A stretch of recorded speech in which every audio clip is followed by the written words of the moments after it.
Yo, so President Vladimir Zelensky visited Donald Trump and JD Vance in the Oval Office the other day to sign a mineral enrichment deal. This deal was supposed to start like a long-term business with Ukraine and the United States. Ukraine has basically depended on U.S. aid to defend themselves against Putin. um, Biden had given them billions of dollars, which was unsecured, meaning they did not have to pay us back.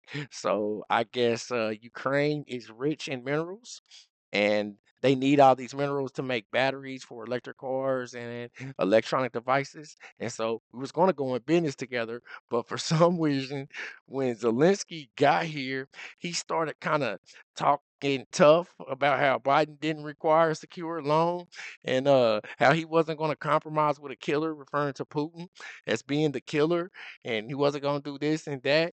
And then so JD Vance and Trumpito just jumped this Ukrainian ass. They beat his ass on live camera. I'm calling this one the Smackdown at the Oval Office. Yo, my name is Marcus Russell. This is the Marcus Russell Show. Make sure you hit that like and subscribe button. I need 100,000 subscribers. Let's get right to it. My friends in Poland, and they are worried that you align yourself too much with Putin. What's your message for them? Well, if I didn't align myself with both of them, you'd never have a deal.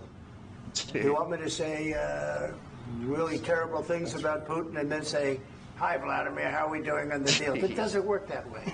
I'm not aligned with Putin. I'm not aligned with anybody. I'm aligned with the United States of America and for the good of baby. the world. I'm aligned with the world, and I want to get this thing over with. You see the hatred he's got for Putin. It's very tough for me to make a deal with that kind of hate. He's got tremendous hatred, and I understand that, but I can tell you the other side isn't exactly in love with, him either. So it's not a question of alignment. I'm aligned with the world. I want to get the thing set. I'm aligned with Europe.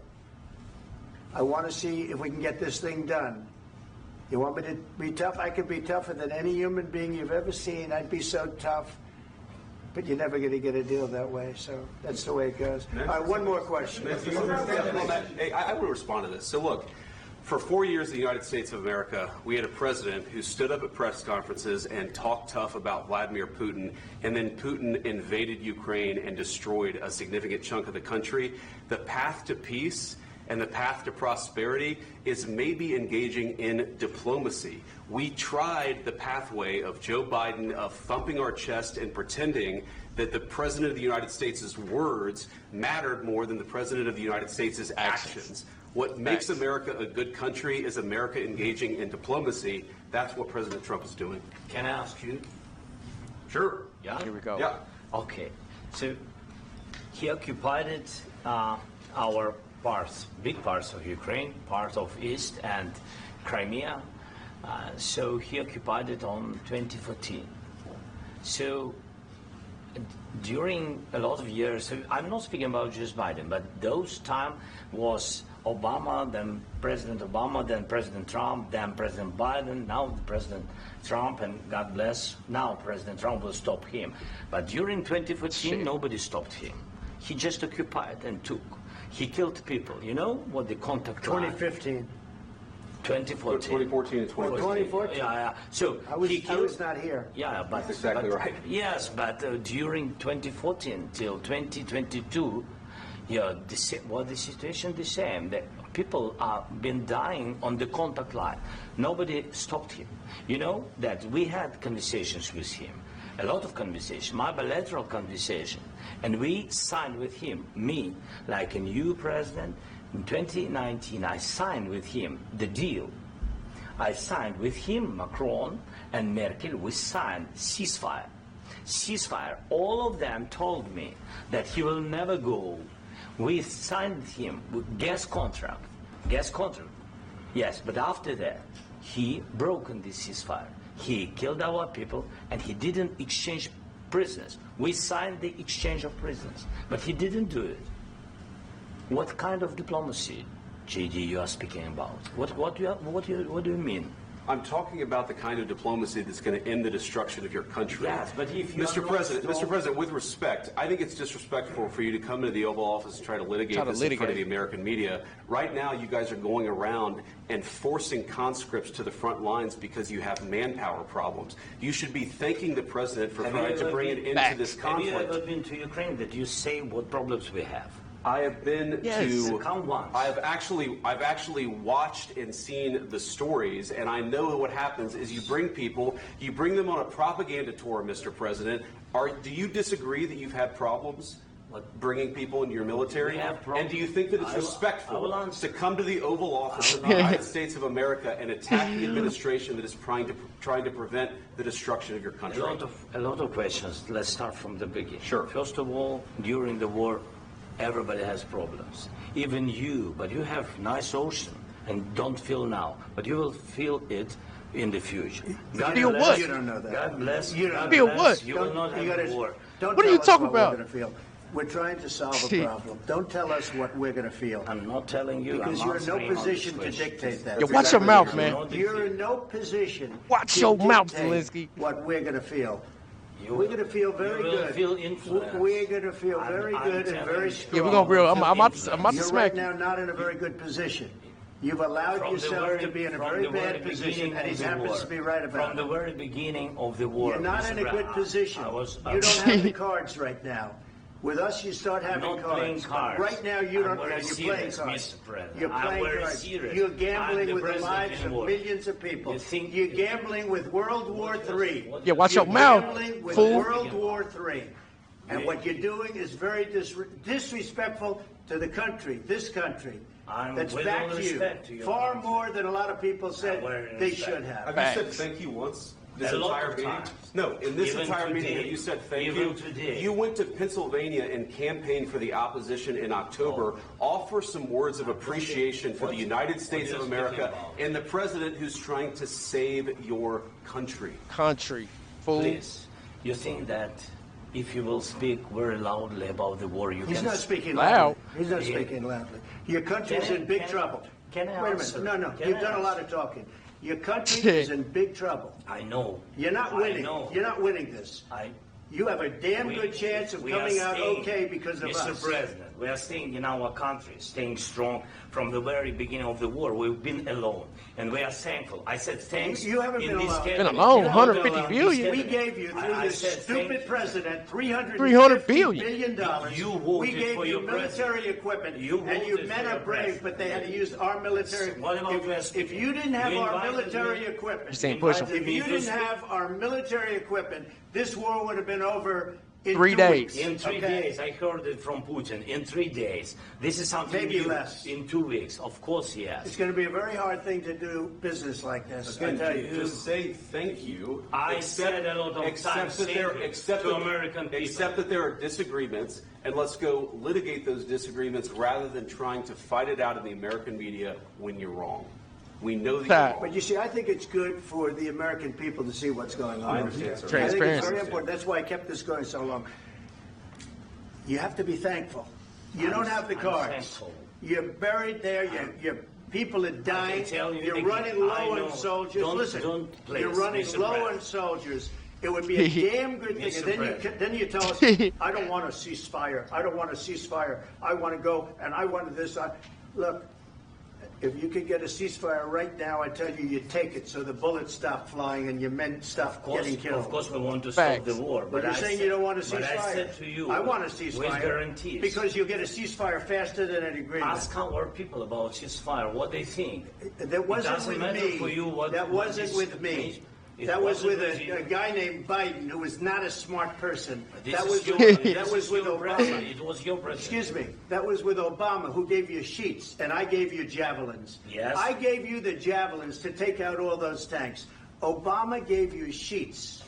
In fact, the statement is Obama gave sheets and Trump gave javelins. You got to be more thankful, because let me tell you, you don't have the cards. With us, you have the cards. But without us, you don't have any cards. You're done. It's going to be a tough deal to make because the attitudes have to change. What if Facts. Russia breaks ceasefire? What if Russia breaks this talks. What do we do then? They're I not gonna understand do that that with me. heated conversation right What are now, you but saying? what She's if asking, Russia- what if if Russia Putin breaks the ceasefire? What if anything? What if a bomb drops on your head right now? But they have Okay, been- what if they broke it? I don't know. They broke it with Biden because Biden, they didn't respect him. They didn't respect Obama. They respect me. But no- Let me tell you, Putin went through a hell of a lot with me. He went through a phony witch hunt where they used him and Russia. Russia. You ever hear of that deal? That was a phony Hunter Biden, Joe Biden scam. Hillary Clinton, Facts. Shifty Adam Schiff. It was a Democrat scam. And he had to go through that. And he did go through it. We didn't end up in a war. And he went through it. He was accused of all that stuff. He had nothing to do with it. It came out of Hunter Biden's bathroom. It came out of Hunter Biden's bedroom. It was disgusting. And then they said, oh, the laptop from hell was made by Russia. The 51 agents. The whole thing was a scam. And he had to put up with that. He was being accused of all that stuff. All I can say is this. He might have broken deals with Obama and Bush, and he might have broken them with Biden. He did, maybe. Maybe he didn't. I don't know what happened. But he didn't break them with me. He wants to make a deal. I don't know if you can make a deal. The problem is I've empowered you to be a tough guy. And I don't think you'd be a tough guy without the United States. And your people are very Right. brave. But you're either going to make a deal or we're out. And if we're out, you'll fight it out. I don't think it's going to be pretty. You'll fight it You're out. gonna lose. But you don't have the cards. But once we sign that deal, you're in a much better position. But you're not acting at all thankful. And that's not a nice thing. I'll be honest, that's not a nice thing. All right, I think we've seen enough. What do you think? Huh? This is going to be great television, I will say that. Yo, Trumpito really was clearly upset when Zelensky with Zelensky's unwillingness to compromise. Sentences like "I'm not making a deal with a killer." Trump told him, "Look, you're supposed to pay. Think that I'm gonna continue to pay for your war? No, you're gonna pay me back. So first, before you do that, you're gonna sign this deal with Putin." And then so they kept asking, he said, "Well, I've signed 25 different ceasefires, and Putin never, keeps the deal." He's like, "That was with Biden. I keep saying that was with Biden. Biden the one that's giving you this unsecured money. Biden is the one who makes the cease deal compromises that get broken because he didn't get the respect. This is me." You know what I'm saying? And then so then JD asked him, JD was like, "I don't like the way you talking to my brother. You need to watch your mouth." And dude said something like, "You playing with millions of people's lives. You need to stop yelling." Trump was like, "Look, I don't like the way you talking. So if you're not gonna, play nice and be respectful, I mean, I'm gonna just remove my cards from the table, and you're not gonna be able to play no more." Oh, for real, that's crazy. Not only could this turn of events scramble affairs in Europe, um, it's unclear what this could mean for the deal that they was insisting would pay back more than the 350 billion that we spent on their war. I feel like Zelensky kind of seems entitled. Like he kept hinting that since Trump and Putin were cool, Trumpito should be able to fix it. Trump was like, "Yo, I'm only cool with America." He was like, "But I'm not about to shout negative stuff about a public figure who I need to be able to do business with," which is cool. So he was like, "Yo, look, you want us to pay for your war, and then you want to come to my office and talk tough?" That's why Zelensky got roughed up by him and JD Vance and literally tossed him out the Oval Office into the street.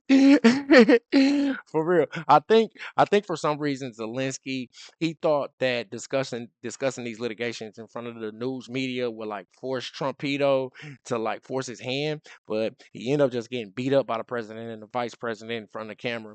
I guess he didn't notice when he came back that we took we took the rainbow flag down, man. For real.